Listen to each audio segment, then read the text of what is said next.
Hello everyone, I'm Dr. Eric Ruhland from the St. Paul Pet Hospital. On our informational segment today, I'm going to be talking about weight management and obesity in our cats and dogs. Just like people, cats and dogs are facing right now epidemic levels of obesity. I would say I'd estimate in my clinic I see anywhere from 60% up to maybe as many as 70% of my dogs that are coming in are overweight, and probably about 70% of my cats coming in are overweight.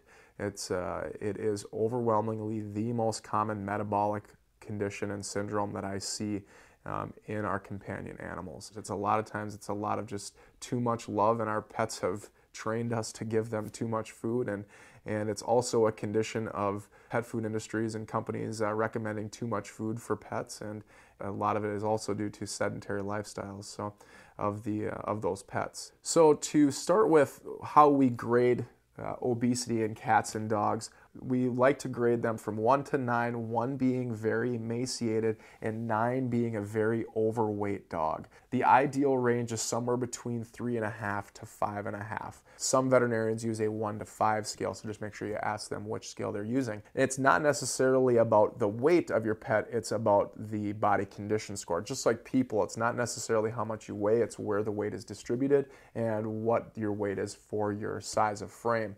For example, beagles, I see a lot of beagles that would be fine at 25 pounds, but I see some beagles at 25 pounds that are very, very overweight, and then I see some at 25 pounds that are perfect. So it's never really the actual number, it's the actual condition.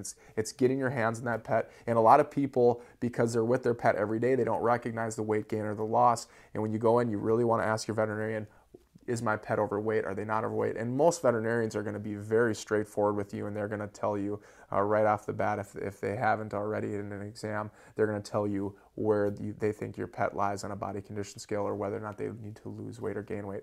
And a lot of times we are just loving our pets too much, and we want to give them that love, and we just give them too much food. As a general rule, I like to try to feed my dogs and cats twice a day with a measuring cup or a measuring scoop, using an actual measuring cup and measuring it out. It is probably the #1 reason that I notice that people overfeed their pets, because they use an undescript size. They use, a cup that, I thought was, they scoop out the food and they thought it was a cup. Well, this cup, for example, if I would say this is just a cup, this is probably closer to 2.5 cups.